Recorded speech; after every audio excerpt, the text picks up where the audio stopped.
9 de maio de 2001. National Press Club em Washington, Distrito de Colômbia. Durante uma entrevista coletiva sobre o projeto Revelação, o ex-sargento do Exército Clifford Stone fez um anúncio surpreendente, afirmando que, por mais de 2 décadas, ele fez parte de uma unidade de operações militares ultra-secreta encarregada de recuperar tecnologia extraterrestre para o governo dos Estados Unidos. Eu estive envolvido em situações em que recuperamos restos de espaçonaves caídas, por assim dizer, os destroços das espaçonaves. Havia corpos envolvidos em algumas dessas quedas e também alguns estavam vivos. Enquanto fazíamos tudo isso, dizíamos ao povo americano que não era nada, dizíamos ao mundo que não era nada. Uma das coisas que Clifford Stone falou sobre um projeto chamado Projeto Moondust. Esse projeto era um programa militar legítimo e era destinado a recuperar coisas como satélites espaciais soviéticos. O pequeno número de documentos sobre Moondust que vieram à tona através da Lei de Liberdade de Informação fala que não eram apenas naves espaciais soviéticas, mas também OVNIs. E até usa o termo OVNIs nos documentos.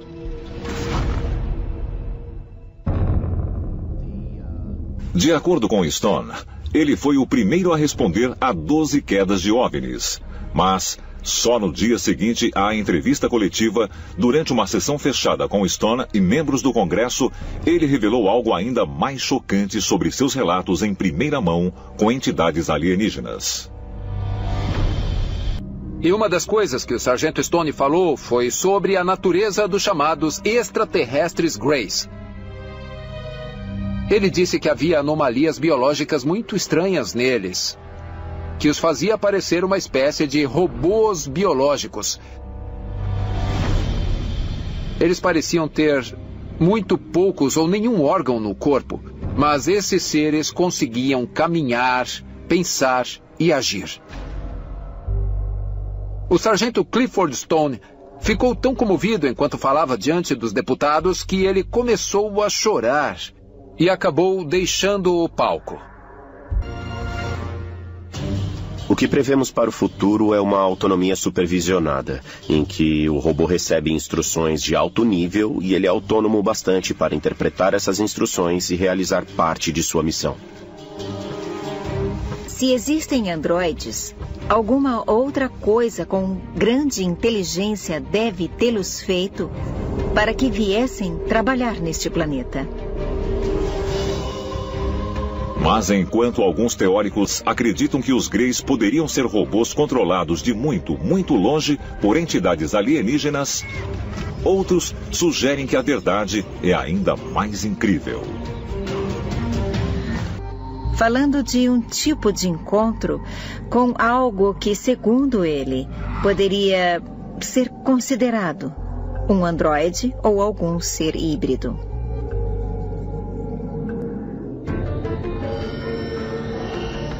É possível que os chamados Greys, relatados por pessoas supostamente abduzidas, fossem robôs controlados de fora do nosso planeta?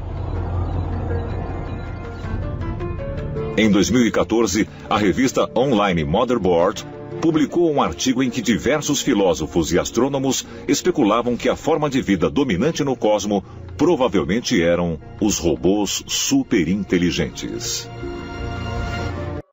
Os computadores vão assumir o lugar dos humanos. O futuro é assustador. Até mesmo Stephen Hawking e o fundador da Tesla Motors, Elon Musk, previram que as máquinas logo poderão ultrapassar e até substituir os humanos. Muitos cientistas e pensadores afirmaram que, no final, as máquinas vão dominar o mundo. Os computadores estão ficando mais rápidos e poderosos. Uma hora projetaremos máquinas que vão criar máquinas ainda melhores. Se forem mais espertas que nós, melhor tomar cuidado. No Instituto Internacional de Pesquisa Avançada de Telecomunicações, o Dr. Hiroshi Ishiguro e sua equipe desenvolvem uma série de robôs. seres humanos artificiais incrivelmente realistas, tanto em sua aparência como em suas expressões faciais. Quando estamos sentados, nunca paramos. Nossos olhos, a cabeça e o corpo estão sempre em movimento. Então, nós desenvolvemos um mecanismo para imitar esse movimento humano subconsciente. Esse robô faz parte da série Geminoid e foi projetado para ser idêntico ao seu criador. Mas o que o diferencia de outros robôs do mesmo tipo é o número de motores em miniatura, chamados atuadores, utilizados para simular a expressão humana. Enquanto a maioria usa cerca de 10, os geminoides mais recentes usam mais de 50. Dentro da pele facial, há alguns atuadores pneumáticos que ficam puxando ou empurrando a pele para podermos recriar as expressões faciais. O robô é programado para imitar a melhor forma possível os movimentos que um humano faz quando está em repouso. Ele também pode ser operado remotamente. Quando este robô é operado remotamente, o movimento da cabeça é copiado no robô. Além disso, quando o operador fala alguma coisa, o sistema analisa o que está sendo dito e gera automaticamente o movimento dos lábios. Enquanto os robôs geminoides se concentram principalmente em simular as expressões faciais, os engenheiros do Laboratório de Robótica Centrada no Ser Humano, da Universidade do Texas, desenvolveram um robô chamado Dreamer, que pode executar uma impressionante série de movimentos corporais. Fizemos o Dreamer ser mais parecido com uma pessoa através das expressões, das formas e das dimensões de um humano. E tornamos os movimentos muito mais parecidos com os dos humanos ao compreender e aprender com as pessoas. Então, o que torna único o movimento do Dreamer é o que chamamos de controle do corpo todo. O torso do Dreamer está apoiado sobre uma base com rodas. Mas um conjunto de pernas robóticas está sendo desenvolvido, o que tornará o Dreamer totalmente móvel em 2 anos. Na verdade, queremos que essas máquinas vivam 100 anos sem assistência, sem qualquer tipo de supervisão.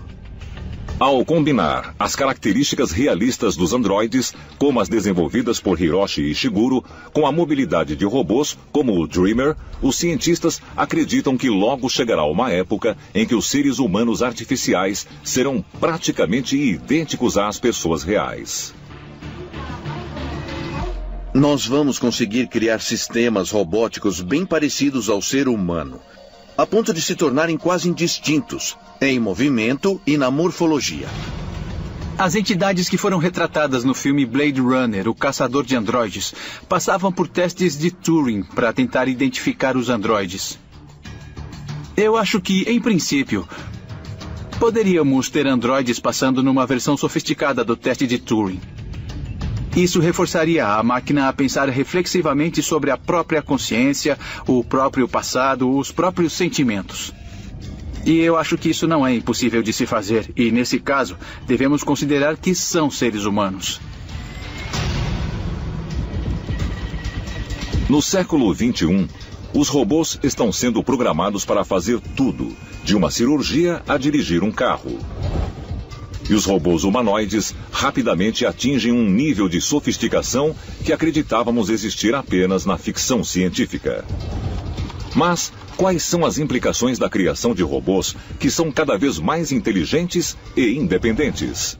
Se travasse uma guerra, a arma que um extraterrestre usaria consistiria de aparelhos mecânicos nanotecnológicos para acertar alvos muito específicos. De fato, essas armas existem hoje. Por que não mandar um inseto pequeno ou um besouro rastejante até uma zona de guerra para obter informações? É exatamente o que está acontecendo agora. O Stanai é um robô aéreo muito pequeno, do tamanho de uma forma de torta. É relativamente simples, mas pode fazer coisas incríveis. Todos os insetos imagináveis estão sendo estudados por alguém. No momento, o menor robô inspirado no inseto que podemos fazer é do tamanho de um colibri, a partir da tecnologia que dominamos hoje. A força motriz deles é energia armazenada. E não temos uma bateria que armazene energia suficiente. Mas vamos chegar lá. É fácil imaginar que teremos um robô do tamanho de uma mosca. Se ele pousar na parede da casa de um terrorista, ele nem notaria. E podemos encaixar tanta coisa no espaço tão pequeno. Manter o peso baixo, podemos lhe dar asas. E uma pessoa leiga só tentaria espantá-lo. Num futuro não muito distante, você vai olhar e dizer que inseto lindo, mas talvez não seja um inseto. Os insetos estão entre as criaturas mais bem projetadas do planeta Terra. São extraordinários. Não é à toa que os militares americanos se interessam pelos insetos.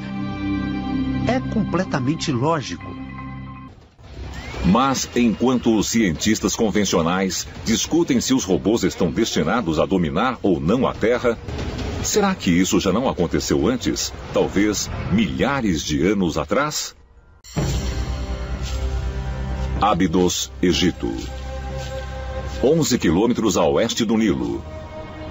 Neste enorme sítio arqueológico, encontram-se as ruínas do templo de Osíris, onde milhares se reuniam para adorar o deus do submundo. Em comparação a vários outros deuses, acredita-se que Osíris teria vivido fisicamente na Terra como um dos faraós do Egito.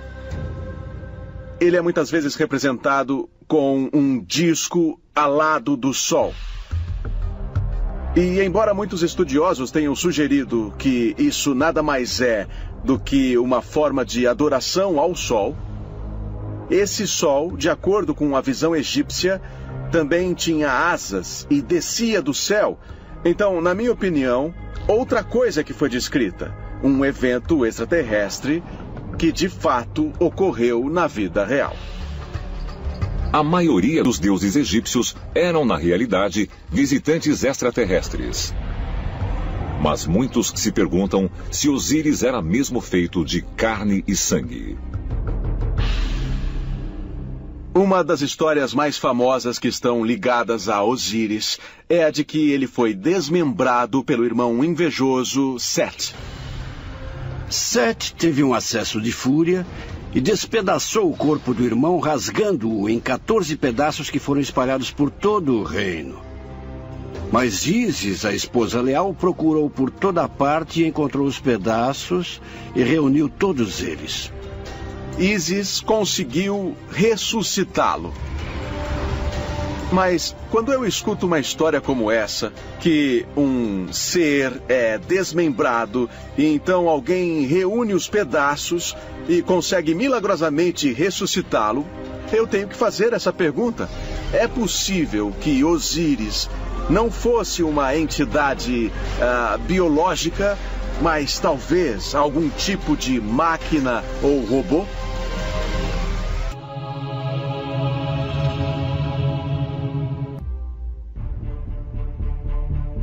História antiga após a história antiga, vemos referências a extraterrestres que procuravam influenciar o corpo humano para aumentá-lo, sobretudo com a tecnologia. Os extraterrestres estariam observando a humanidade há milhares de anos e nos trouxeram até este ponto porque querem que nós tenhamos uma tecnologia avançada e também nos tornássemos a própria tecnologia, até que estejamos prontos para ser como eles. Temos que nos perguntar se isso pode fazer parte de um plano extraterrestre para influenciar a humanidade através da implantação de tecnologia no corpo humano. E se for assim, qual é o propósito?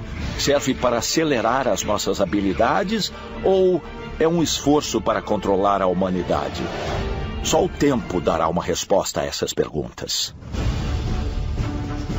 É possível que seres de outro mundo estejam levando a humanidade não só a evoluir na Terra, mas também a se juntar a eles nas estrelas como entidades não biológicas.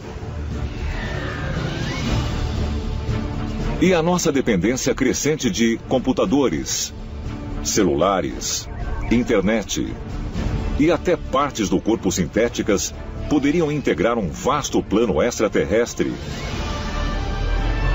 fazendo com que os seres humanos se tornem cada vez mais parecidos com a tecnologia da qual somos tão dependentes.